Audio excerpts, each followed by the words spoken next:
To mommies lifestyle. Hope எல்லோரும் ஹெல்த்தியாக சந்தோஷமாக இருக்கீங்கன்னு நம்புகிறேன்.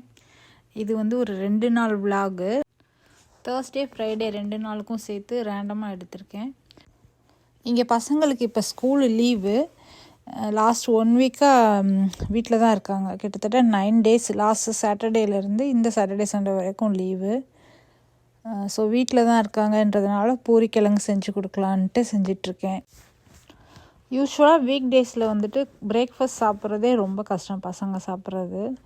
அதில் தோசை இட்லி அந்த மாதிரிலாம் கொடுத்தோன்னா சுத்தமாக சாப்பிட மாட்டானுங்க. அதனால் பூரி சுத்தம் வாய்ப்பே இல்லை செய்கிறதுக்கு. காலையில் ரொம்ப பிஸியாக வேறு போகும் வீக் டேஸுங்கிறதுனால மோஸ்ட்டாக வீக்கெண்டு மட்டும் தான் பூரி செய்வேன். அது ரொம்ப ரேர் ஆகிடுச்சு. இங்கே வேறு இந்த ஃபயர் அலாம் இருக்கும். அது கொஞ்சம் சூடு ஏறி எண்ணெய் புகை ஸ்மெல் வந்துச்சுனாலே கத்த ஆரம்பிச்சிடும் பயங்கரமாக. அதனால் ரொம்ப ரேராக தான் பூரி போடுவேன்.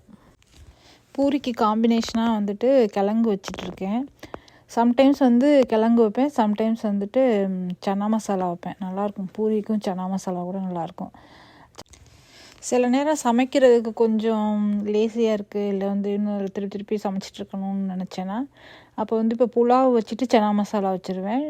அதுக்கு இந்த பூரிக்கும் சன்னா மசாலா தொட்டுக்கிற மாதிரி வச்சுருவேன். ஸோ 2 நேரத்தை கவர் பண்ண மாதிரி ஆயிரும். காலையில் பூரிக்கு சன்னா மசாலா, மத்தியானம் புலாவுக்கு சன்னா மசாலா அப்படி வச்சுருவேன்.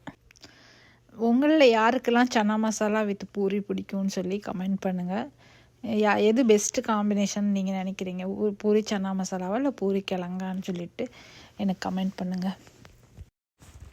ஸோ பூரி கிழங்கு செய்கிறதுக்கு நான் வந்துட்டு ஆயில் விட்டுட்டு கடுகு உளுந்தம் பருப்பு கொஞ்சம் சோம்பு போட்டு தாளிச்சிருக்கேன். நல்லா வாசமாக இருக்குன்றதுனால சோம்பு தாளிச்சிட்டு வெங்காயம் மஞ்சத்தூள் போட்டு நல்லா வதக்கிட்டு அதுக்கப்புறம் கருவேப்பிலை பொடி, கொஞ்சம் கருவேப்பிலை பொடி உங்களுக்கு எது இருக்கோ அதை போட்டுக்கோங்க. இங்கே ரேராக இருக்கும் கருவேப்பிலை கிடைக்கிறதுனால நான் மோஸ்ட்லி கருவேப்பிலை பொடி ஊர்லேருந்து வரும்போதே வந்து அரைச்சி எடுத்துகிட்டு வந்துடுவேன்.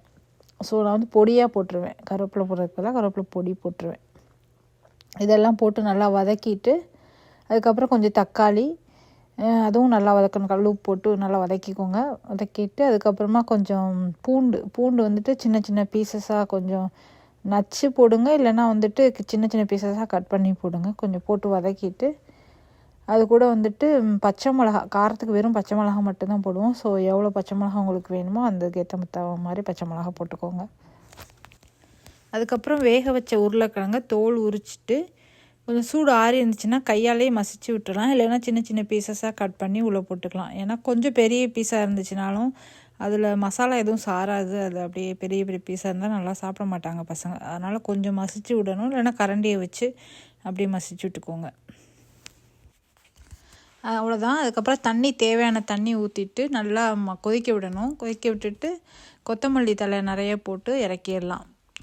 இப்போ வந்து பூரி போடுறதுக்கு நான் வந்து மாவு வந்து கோதுமை மாவில் சீரகம், மஞ்சத்தூள், உப்பு, பச்சை மிளகா, அதுக்கப்புறமா வெந்தயக்கீரை, கொஞ்சம் நிறைய வெந்தயக்கீரை எடுத்து கட் பண்ணி இது எல்லாத்தையும் சேர்த்து போட்டு பிசைஞ்சு வச்சுருக்கேன். இது நம்ம வந்து சப்பாத்தியாகவும் போட்டுக்கலாம், பூரியாகவும் போட்டுக்கலாம். நான் வந்து இதில் பூரி போட்டிருக்கேன். வெந்தயக்கீரையை வந்து நம்ம பொரியலோ இல்லை கூட்டோ வச்சு கொடுத்தோன்னா பசங்க ஒழுங்காக சாப்பிட்றது கிடையாது. அதனால தான் அதை வந்து மாவில் பிசைஞ்சு சப்பாத்தியில் பூரி போட்டு கொடுத்துட்டோன்னா கொஞ்சம் நிம்மதியாக சாப்பிட்டுப்பாங்க. போன வாரத்தில் இடையில ஒரு 2 நாள் நல்லா இருந்தது. கொஞ்சம் வாக்கெலாம் கூட போயிட்டு வந்தோம் வெளியில். தேர்ஸ்டே மத்தியானத்துக்கு மேலே மழை பெய்ய ஆரம்பிச்சிருச்சு.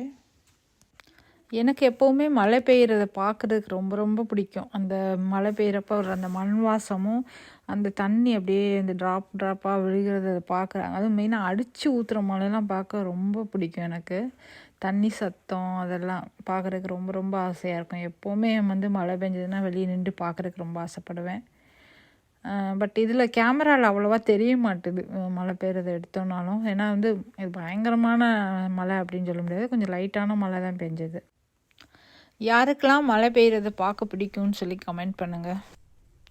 இது வந்து ஃப்ரைடே விலாகு. ஃப்ரைடே என்ன பண்ணேன்னா வெளியில் கோலம் போட்டேன் காலையில்.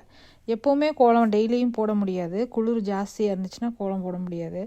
கொஞ்சம் ஓகேவா பெட்டராக இருக்குது, ஸ்னோலாம் இல்லை அப்படின்னா கோலம் போடுவேன். கோலம் போட்டுட்டு உருளிக்கெல்லாம் பூ போட்டு வச்சுட்டேன்.